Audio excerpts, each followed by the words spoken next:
오늘 한견에 받을 말씀은 우리 사도행전 10장 44절부터 48절 말씀입니다. 우리 사도행전 10장 우리 44절부터 48절까지의 말씀인데요. 우리 말씀 찾으셨으면은 우리 본문 말씀 우리 함께 교독하시고 교독한 후에 48절은 다 같이 합독하도록 하겠습니다. 베드로가 이 일을 할 때 성령이 말씀 듣는 모든 사람에게 내려오시니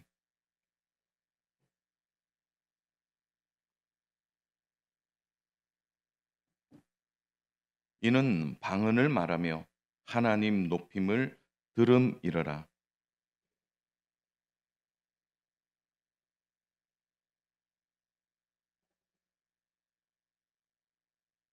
같이 봅니다. 명하여 예수 그리스도의 이름으로 세례를 베풀라 하니라. 그들이 베드로에게 며칠 더 머무기를 청하니라. 아멘. 용기와 믿음이라는 좀 주제로 하나님의 말씀을 증가하겠습니다. 자, 오늘 우리가 보는 이 말씀에서 우리가 주목하는 한 내용이 있습니다. 여러분, 오늘 본문의 주인공이 누구일까요? 오늘 우리 44절부터 48절을 우리 교독했는데요. 오늘 이 본문의 배경이 되는 로마의 백부장 고넬료의 가정, 그리고 그 집을 방문한 베드로. 어떤 의미에서 보면 베드로도 또 고넬료도 전체적으로 내용을 살펴보면 여기에 주인이 아닙니다. 주인공이 아니라는 거죠. 오늘 이 우리식 표현으로 말하면 가정 부흥회가 일어난 겁니다. 베드로가 주 강사이고 또 거기에 고넬료 가족들 또 친구들 함께 이 부흥회에 참석했습니다.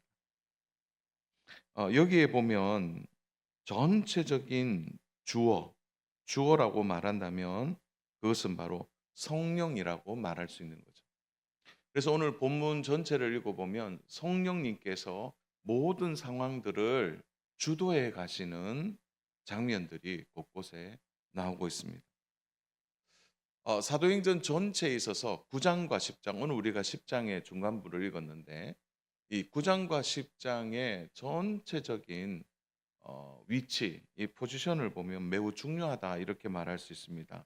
왜냐하면 9장에서는 한 사람의 고집과 아집과 율법에 매여 있는 한 사람이 예수 그리스도를 만남으로 인하여 새로운 경계를 넘어가게 되죠. 그가 바로 사울입니다. 그 사울을 통하여 하나님은 놀라운 복음의 새로운 사역자를 세우는 내용이 9장에 나오고요. 그러니까 이 9장은 개인이 복음 앞에 무너지는 장면을 그대로 드러낸다면 10장은 이방인의 경계선을 무너뜨려서 로마의 백부장, 그러니까 베드로와 로마의 백부장이 만날 확률은 거의 없는데 하나님이 주선하셔서 만나게 하시고 이제 이방인의 경계를 허물어내는, 그래서 복음이 이제 터지기 직전에 하나님이 어떻게 하시겠느냐, 그 일들에 대한 방향을 10장에서 잘 보여주고 있는 겁니다. 그리고 그 10장을 통해서 율법이 넘어서고 9장에서는 율법이 넘어섰죠. 10장에서는 인종과 민족과 지역의 경계선이 바로 성령 하나님을 통하여 완전히 무너지게 되는 것입니다. 근데 이 일 전체를 놓고 보면 이 일을 하나님께서 주도해 가신다는 것을 알 수가 있습니다. 하나님은 사울이라는 아주 독특한 캐릭터이죠.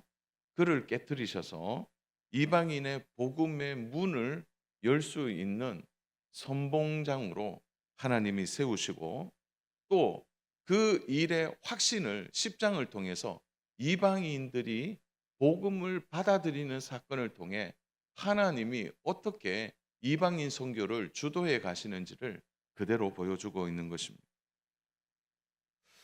우리가 신앙생활을 하면서 참 부담스러운 부분이 있다면 아마 제일 부담스러운 부분이 전도일 겁니다. 믿지 않는 사람들과 접촉하는 일. 물론 우리의 일상과 일터가 대부분 믿지 않는 사람들과의 관계 안에서 일어나기 때문에 사회생활하는 부분에 있어서는 우리는 어떤 의미에서는 매우 익숙합니다. 그러나 그들을 향해서 복음을 전하는 일은 매우 부담스러운 일이죠. 그들의 마음에 동의를 구하고 그들의 마음에 복음을 심는 일은 참 쉽지 않습니다. 그래서 우리 스스로 전도에 대한 부담을 가지고 살아가는 것도 사실입니다. 그래서 전도 많이 하는 사람들 보면 제일 먼저 부럽죠. 그리고 우리의 마음에 야, 내가 이렇게 신앙생활하다가 평생 전도 한 번 못하고 그렇게 신앙생활이 마무리되면 안 될 텐데 하는 마음의 부담도 갖고 있는 것도 사실입니다. 그런데 조금만 우리가 생각을 한번 달리해 보면요. 왜 전도에 대한 부담을 가질까요? 그것은 내가 전도의 주체라는 생각을 하고 있기 때문에 그렇습니다. 그러니까 내가 전도해야지. 그리고 내가 전해야지. 내가 복음을 전하는 주체라고 생각하기 때문에 우리는 더 큰 부담을 안고 살아가는 것도 사실입니다. 그러나 사랑하는 여러분, 오늘 사도행전 9장부터 10장, 사실 이 두 사건은 매우 큰 이방인의 경계를 허문 사건이죠. 그런데 여기에 보면 누가 전도의 주체입니까? 바로 전도의 주체는 하나님이시라는 거죠. 하나님이 이 일을 하고 계신다는 겁니다. 여러분, 오늘 본문을 여러 번 읽어보면 여러 번 한번 읽어보세요. 절대 베드로가 주인이 아닙니다. 주인공이 아니에요. 오늘 44절부터 48절 전체를 놓고 보면 성령님께서 모든 것을 주도해 가신다는 것을 알 수가 있습니다. 우리가 전도에 대한 부담을 갖는 일, 뭐 어떤 의미에서는 그것이 거룩한 부담이라고 말하는 분들도 계세요. 저는 그까지 가지는 않습니다. 다만 전도에 대한 부담 중에 많은 부분이 바로 우리가 전도해야 한다라는 생각을 갖고 있기 때문에 그렇습니다. 그러나 전도의 주체는 우리가 아니라 하나님이십니다. 네, 하나님이 전도의 모든 주제가 되고 주체가 된다는 것을 인정해야 합니다. 오늘날 세계 인구의 약 33%가 바로 하나님을 믿는 사람들이다 이렇게 말합니다. 인구로 보면 26억 명이 넘습니다. 이렇게 많은 사람들이 하나님을 믿은 것, 세대와 세대를 이어서 시대를 넘어서 26억 명이 하나님을 믿는 이 많은 일에 교회의 역할이나 성도의 역할도 중요하겠죠.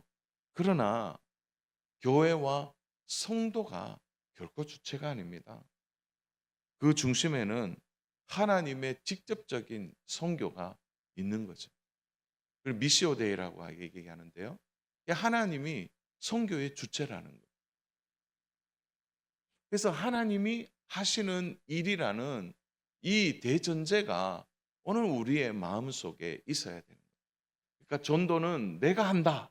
물론 전도를 하죠. 그러나 이 전도와 사람의 모든 마음을 열고 그들이 마음의 경계를 허물고 복음 앞에 돌아오는 이 전체의 영적인 이 메커니즘 전체는 하나님이 주체가 되신다는 거예요. 오늘 우리는 이제 한 달 남은 연말을 준비하고 있습니다. 그리고 이 성탄의 기쁨과 감사가 우리 안에 있습니다. 자녀 여러분, 이 성탄절이 참 주는 의미가 크잖아요. 세계의 어느 종교도 전 세계 사람들이 휴일로 보내는 날이 없습니다. 유일하게 성탄절만 그렇습니다. 또 이 성탄은 안 믿는 사람들도 누가 이 성탄의 주인공인지를 잘 알고 있습니다. 우리가 이 성탄의 기쁨을 바로 이웃들과 친구들과 가족들과 함께 나누는 일은 우리가 연말에 가장 중요한 우리의 사명이다 이렇게 말할 수가 있습니다. 그래서 우리가 오늘 이 성탄을 이제 준비하면서 남은 한 달 동안 우리의 분명한 믿음의 방향성, 그것은 우리가 이 성탄을 연말과 함께 보내면서 그래도 적어도 이 성탄을 앞두고는 우리의 믿음이 어디에 있어야 되는지, 또 우리가 이 성탄의 기쁜 소식을 적어도 내 사랑하는 가족이나 친구들에게 한번, 그리고 정말 그들을 향해서 마음을 열고 복음을 전하는 일, 이것은 매우 중요한 우리의 믿음의 방향이라고 말할 수가 있는 것입니다. 그러므로 사랑하는 여러분, 오늘 말씀 들으면서 부담을 가져라 이런 의미가 아니고, 우리의 믿음의 방향성이 이렇게 흘러가야 된다면 우리가 어떤 준비를 좀 하면서 이번 연말을 보낼 것인가, 이 부분에 대하여 저는 좀 세 가지의 좀 주제를 가지고 오늘 함께 은혜를 나누고자 하는 겁니다. 그 첫 번째가, 용기와 믿음에 있어서 우리가 꼭 기억해야 될 것은 성령님이 하신다라는 것을 기억해야 합니다. 여러분, 오늘 고넬료와 그의 가족들과 친구들이 베드로가 전하는 하나님의 말씀을 듣고 있습니다. 사실 이전에 9장에서도 일어나죠. 베드로가 안 먹겠다, 부정한 음식을 먹지 않겠다, 하나님이 대낮에 12시에 너가 중요한 일을 해야 한다는 것을 환상을 통해 직접 보여주시잖아요. 그때 베드로의 마음이 깨어집니다. 그리고 이방인을 만날 준비를 하고 있는 것이죠. 그리고 드디어 이방인 고넬료를 만나서 그들에게 하나님의 복음을 전하고 있는 것이죠. 베드로가 이렇게 하나님의 말씀을 전하는 중에 어떤 일이 일어납니까? 우리 24절인데요. 우리 먼저 24절 말씀 같이 한번 읽어보겠습니다. 시작. 이튿날 가이사라에 들어가니 고넬료가 그의 친척과 가까운 친구들을 모아 기다리더니, 베드로에게 전혀 상상하지 못한 일이 일어난 거죠. 하나님이 그곳에 한번 가볼래? 가라고 명했을 때 또 그쪽에서 이미 사람을 보내어서 베드로의 가이드가 되어 준 거죠. 베드로가 가보니까 고넬료만 있는 게 아니고 그의 가족들과 친구들이 함께 기다리고 있었다는 거예요.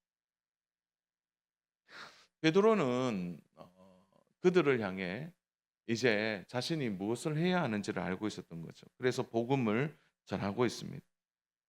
자, 중요한 것은 베드로가 복음을 전하는 중간에 어떤 일이 일어납니까? 오늘 본문 44절입니다. 같이 한번 읽겠습니다. 베드로가 이 말을 할 때 성령이 말씀 듣는 모든 사람에게 내려오시니, 베드로가 설교하는 중간에 성령님이 내려오신 것입니다. 매우 상징적인 의미죠. 내려오다. 내려오다. 직접 성령님이 내려오신 것입니다. 내려오다라는 표현은 무엇입니까? 어느 주체가 확실한 의지를 가지고 그 의지를 표현하는 거죠. 왜 내려오셨습니까? 바로 이방인들에게 성령을 통하여 그들의 눈이 열리도록 성령님이 직접 내려오신 겁니다. 그것도 어, 말씀을 전하는 중간에. 이것은 베드로가 절대 주체가 아니라는 것을 말해주는 겁니다. 이게 성령님이 하시는 일이라는 거죠. 이 성령님이 하시는 일에 가장 많이 놀란 사람들이 나타납니다. 그들이 바로 베드로와 함께 했던 일행들이죠. 45절 말씀 우리 같이 한번 읽어보겠습니다. 베드로와 함께 온 할례 받은 신자들이 이방인에게도 성령 부어 주심으로 말미암아 놀라니. 근데 이 말씀을 들어보면은, 여러분 읽다 보면은 할례 받은 신자들이라는 단어예요. 굳이 할례라는 표현이 들어갈 이유가 없는 거죠. 그러나 여기에는 정확한 의도가 있습니다. 뭐죠? 할례 받지 않는 자에게도 성령이 임한다는. 이게 성령님이 하시는 일에 모든 경계가 허물어진 겁니다. 아니면 베드로의 마음에 이런 생각이 있을 수도 있어요. 아, 고넬료 정도는 하나님이 직접 환상을 통해 보여줬으니까 고넬료 정도는 믿겠지. 그의 가족들은 뭐 긍정적인 반응을 하거나 그의 친구들은 팔짱을 끼고 그냥 듣겠지. 혹시 베드로가 그렇게 생각했는지도 모르겠습니다. 그런데 성령님이 직접 역사하는 그 장면 앞에서 베드로와 할례 받은 신자들의 마음이 완전히 무너진 것입니다.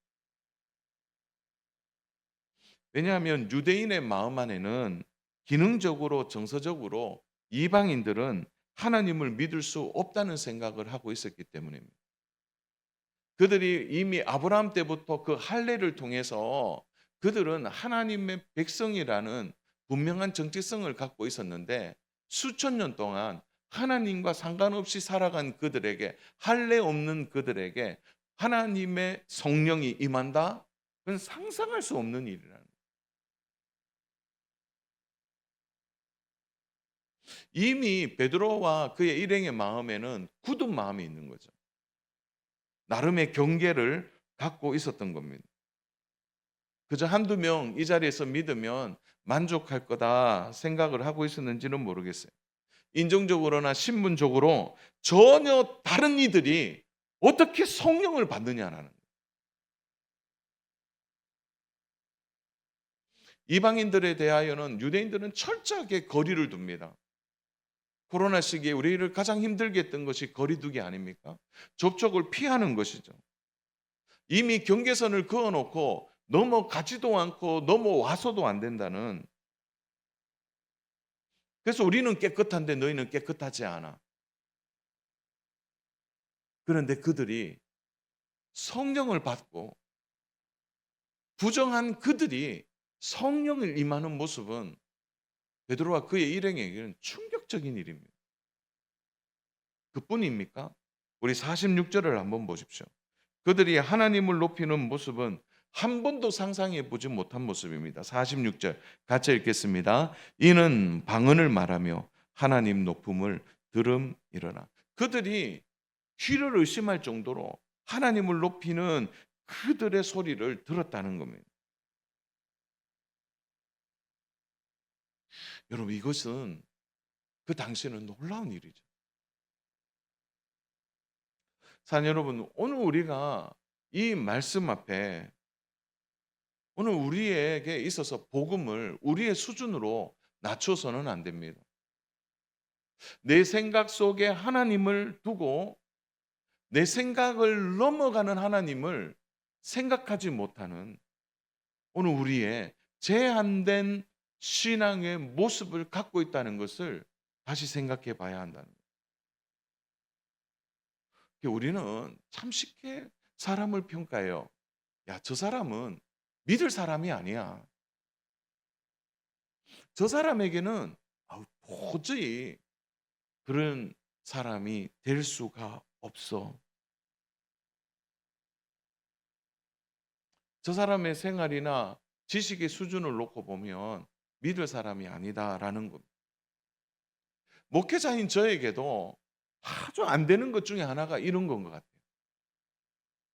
오늘 아침에도 오다가 이제 앞차가 담배를 피길래 제가 제일 싫어하는 것 중에 하나가 그 담배꽁초를 밖에 버리는 거예요. 그 버릴 쯤이면 저는 이미 핸드폰을 찾아서 찍으려고. 제 안에 그런 못된 마음이 있는 거예요. 도덕적으로 뭔가 제 범위를 벗어나면 저는 참 그걸 싫어해요. 그게 못난 모습이죠. 다들 저를 이상한 눈으로 보시는. 그게 제 안에 갇혀 있는 도덕적인 기준이 있는 거죠.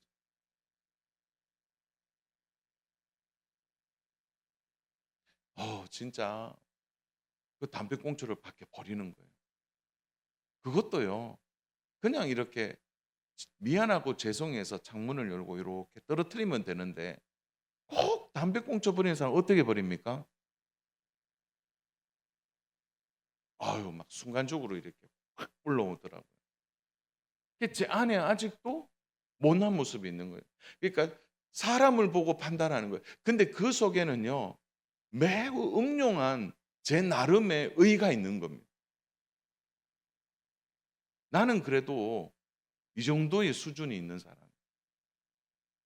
사실 하나님 앞에서 50보 100보 아닙니까? 우리 스스로 복음도 하나님에 대한 생각도 매우 좁게 만드는, 내 신앙의 수준으로 하나님을 판단하고 복음을 판단하는 마음이 내 안에 있는 것입니다. 그럼 이렇게 마음을 두어서는 안 된다는 것이죠. 여러분, 베드로의 마음에 깊은 변화가 찾아옵니다. 여러분, 베드로가 어떻게 고백합니까? 47절 말씀이에요. 우리 같이 한번 읽겠습니다. 이에 베드로가 이르되 이 사람들이 우리와 같이 성령을 받았으니 누가 능히 물로 세례 베품을 금하리요 하고. 여러분, 베드로의 입에서 이 말이 나와요. 이 사람들이 우리와 같이 성령을 받았으니. 사실 베드로가 이 고백하는데도 많은 시간이 걸렸습니다. 사랑 여러분, 우리의 편견의 눈을, 또 우리의 마음에 정죄하는 마음을 사실 내려놔야 합니다. 누구라도 복음 앞에, 누구라도 하나님 앞에 우리와 같은 사람이라는 것을 인정해야 합니다. 그래서 우리 스스로 복음을 제한해서는 안 돼요. 우리 스스로 어떤 사람은 복음을 전하고 어떤 사람은 복음 아우 안 되라고 말해서는 안 된다는 거예요. 왜 그럴까요? 그 모든 일에 성령님이 하신다는 분명한 믿음을 가지고 있을 때는 오늘 우리의 이 마음이 깨트려지게 된다는 거예요. 사랑 여러분, 전도의 주체는 성령님이십니다.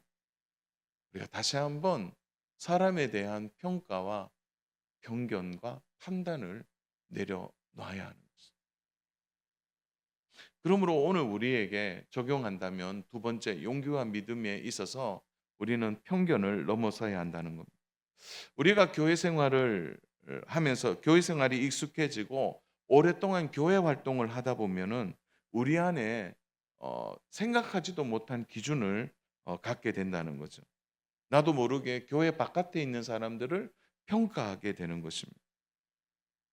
저는 사실 우리 성도님들의 도덕성은 세상 사람들보다 훨씬 높은 도덕성을 갖고 있다고 생각합니다. 말하는 것이나 생각하는 것이나 판단하는 것이나 어떤 상황을 분별하는 것에서 저는 세상 사람들보다 훨씬 더 높은 수준의 사람이 바로 하나님을 믿는 사람이라고 생각합니다. 이번 그 베트남 선교지 탐방 중에 선교사님에게 복음을 듣고 대학에서 한국어를 공부하는 한 여학생이었는데, 그 여학생이 회심을 하게 된 겁니다. 그리고 교회 안에 중요한 선교사님을 돕는 사역자가 됐어요. 얼마나 신실한 그 자매인지 모릅니다.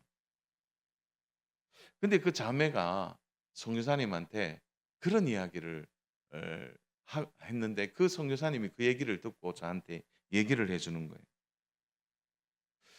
이들이 복음을 받아들이게, 이 자매가 복음을 받아들이게 된 배경 중에 하나가 뭐냐면, 하노이에 한인들이 한 6만 명 산다고 합니다. 굉장히 많이 살아요. 그럼 6만 명이면 어느 정도입니까? 지금 농공공단이 있잖아요. 저기 안에 있는 달성공단이 한 3만 명 삽니다. 그러니까 6만 명, 2배 정도니까 하노이의 한 지역에 가보니까 완전히 한인촌이에요. 깜짝 놀랐어요. 지나가는데 막 지나가는데 그 간판이 읽어지는 거예요. 알고 보니까 한국어들이에요. 다. 간판 자체가 한국말로 다 돼 있어요. 그러니까 이 자매가 한국 사람들을 여러 번 한국어로 이제 또 전공이니까 만나서 이야기를 해보면 그 한국 사람들이 불편하다는 거예요. 그 한국 사람들 만나면 막 느껴진다는 거죠. 우리는 괜찮은 민족이고 너희는 그렇지 않다. 그러니까 이 자매가 불편한 거예요, 그들을 만나는 것이. 그런데 선교사님 부부를 딱 만났는데 이게 다른 거예요, 완전히.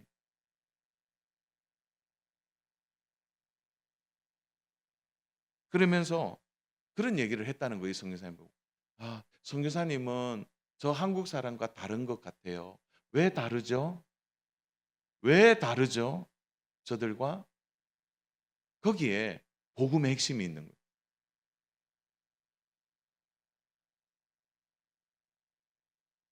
여러분, 세상 사람들이 우리를 보면 불편해합니다, 때로는. 왜 그럴까요? 이 자신들도 느끼는 겁니다.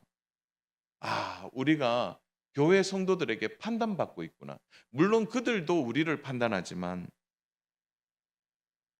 우리 안에 편견을 알고 있는 겁니다.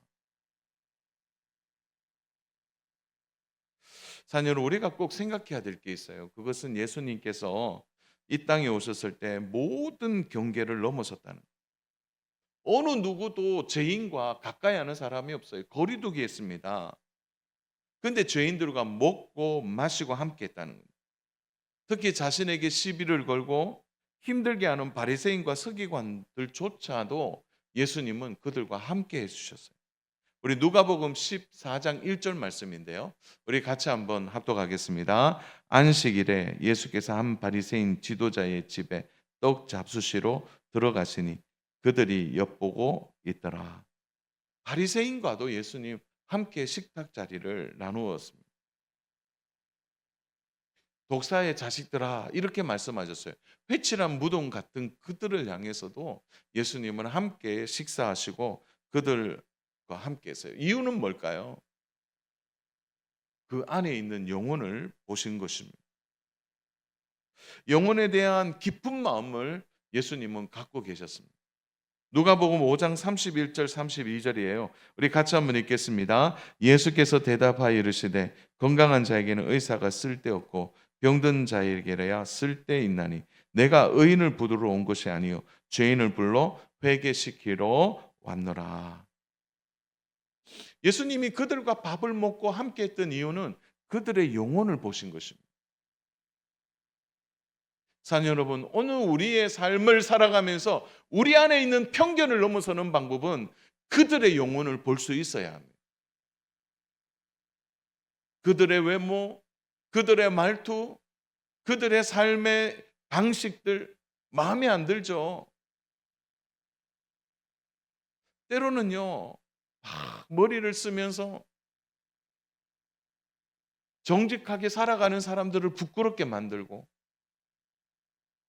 때로는 그들의 말 속에 매우 불편한 마음을 가질 때도 있습니다. 그러나 오늘 우리가 반드시 보아야 할 것은 그들의 영혼이라는 것입니다. 예수님은 그들의 영혼에 대하여 깊은 관심을 갖고 있었습니다. 그 영혼에 대한 깊은 사랑 때문에 그들의 손을 잡으셨고 그들과 먹고 마시면서 그들에게 복음을 전한 것입니다. 예수님이 그들을 대하신 기준은 오직 하나입니다. 그들은 구원받아야 될 죄인이라는 사실이죠.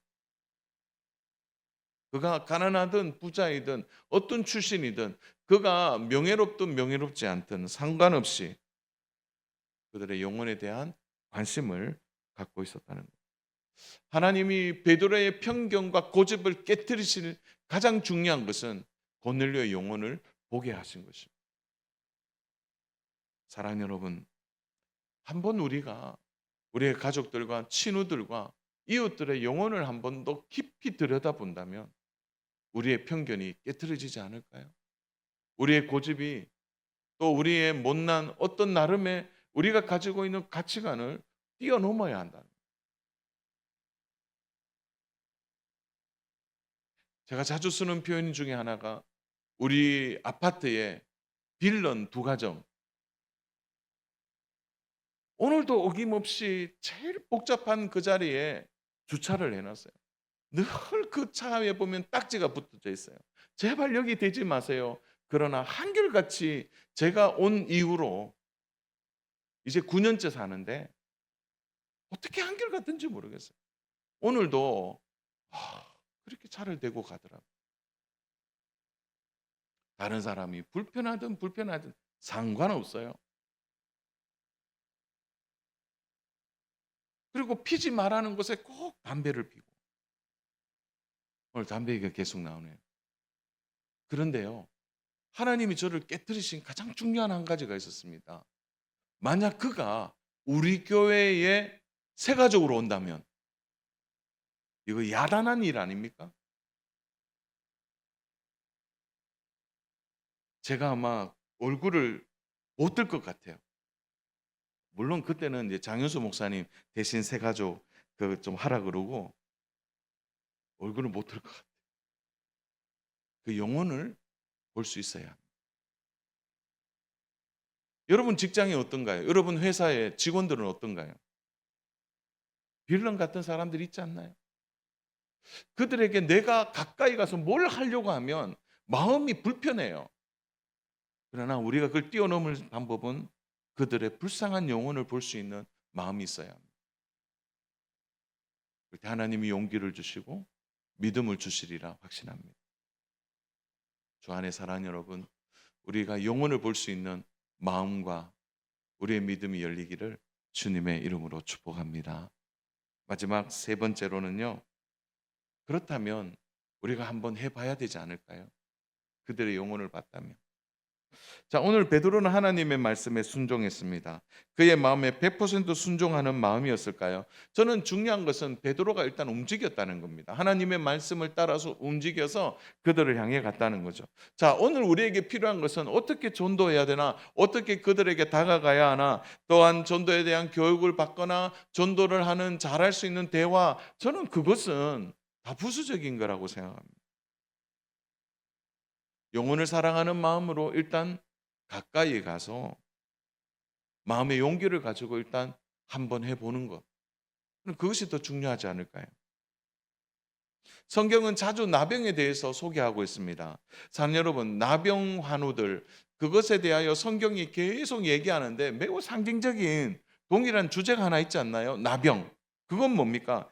그것은 인간 세상에 영적으로 병들어 있는 사람의 상태를 나병으로 자주 표현하고 있는 겁니다. 물론 나병이 실제적인 병이기도 하지만 영적으로 들여다보면 영적으로 병든 사람을 의미하는 겁니다. 다시 말해서 나병이 걸리면 죽어요. 영적으로 병든 사람에게는 더 이상 치료약이 없다는 것과 같은 것입니다. 예수님이 그들의 병을 치료해 주신 이유는 뭘까요? 결국 그 나병이 걸리면 아무것도 그들에게는 해결책이 없다는 거죠. 예수님이 그들의 손을 대시고 그들의 병을 고쳐주신 이유가 뭘까요? 그 병의 노인과 오직 그 병의 해결책은 복음밖에 없다라는 것이죠. 그래서 복음은 영광스러운 것입니다. 죽음에 이르는 그 병을 고쳐내는 것입니다. 오늘 우리가 품고 살아가는 이 복음이 얼마나 놀랍고 귀한 복음인지 모릅니다. 이 복음을 죽음에 이르러 살아가는 그들에게 전하는 일은 매우 중요한 일입니다. 우리 주님이 가졌던 그들을 향한 불쌍히 여기는 마음이 우리에게 필요하다는 거죠. 긍휼히 여기는 마음으로 그들에게 다가가야 합니다. 사랑 여러분, 대구에 아마 여러분들이 사시면서 대구가 불교권이라고 말하죠. 여러분, 대구에 불교인들이 한 33% 정도 됩니다. 기독교가 12%예요. 놀라운 일은 최근 3, 4년 사이에 기독교 인구가 좀 늘었어요. 대구에. 너무 감사한 일 아닙니까? 늘었어요. 1600 교회가 이제 모여 있다고 그러죠. 많은 사람들은 대구가 불교권이라고 말하는데 사실 그렇지 않습니다. 좀 더 대구를 연구해 보면요. 대구는 유교 문화가 가장 강한 도시입니다. 사람들은 그래 얘기하더라고요. 유교 얘기하니까 안동과 용주를 뽑더라고요. 그러나 모든 이 유교학자들이 뭐라고 얘기하냐면 대구가 유교의 중심이라고 얘기합니다. 1398년에 여러분 그때 창건된 곳이 대구 향교입니다. 지금도 대구 향교가 있죠. 그리고 2019년 유네스코에 세계유산에 등재된 서원이 도동서원이라고 대구에 있습니다. 그래서 지역을 연구하는 학자들이 생활 속에서 유교 문화가 가장 많이 자리 잡고 있는 도시가 대구라고 말해요. 그래서 대구는 불교권이 아니라 유교권입니다, 사실. 저는 그런데 유교적 가치관이 주는 가장 큰 문제는 뭐냐? 여러분, 유교가 주는 가장 큰 가치관이 두 개 있잖아요. 하나가 보수성입니다. 또 하나가 뭐냐? 체면을 중시하는 문화예요. 그래서 상대적으로 다른 도시보다 체면을 너무너무 중시하게 생각하는 문화의 중심이 대구라는 겁니다. 그러다 보니까 대구 사람들이 체면을 매우 중요하게 생각하니까 내가 이렇게 말하면 상대방이 어떻게 받아들일까? 그것 때문에, 그리고 내가 지금까지 그 사람과 좋은 관계를 유지했는데 내가 혹시나 이 복음을 전하거나 성탄절날 뭐 좀 얘기하면 내 체면이 뭐가 되나?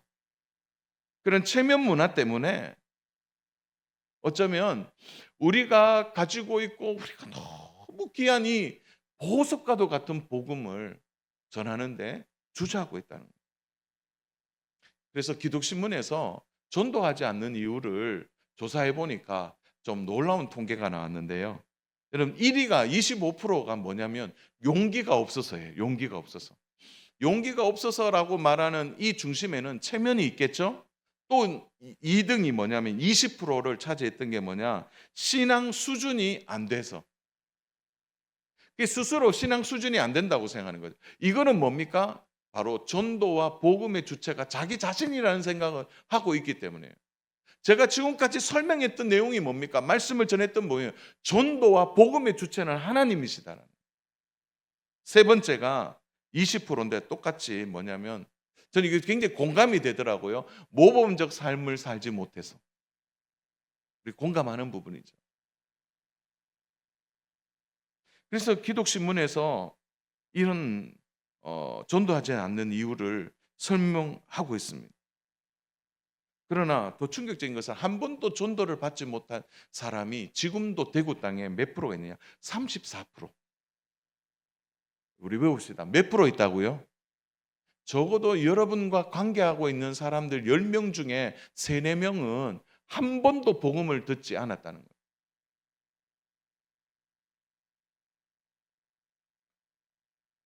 지금 복음을 듣지 않는 이들이 우리 주변에 많이 있습니다.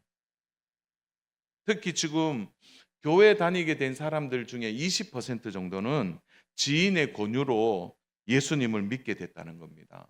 여러분, 5명 중에 오늘 우리 교회에 나왔잖아요. 이 5명 중에 한 분은 친구들을 통해서, 지인을 통해서 복음을 들어서 오늘 하나님의 자녀가 됐다는 거예요. 놀라운 통계 아닙니까?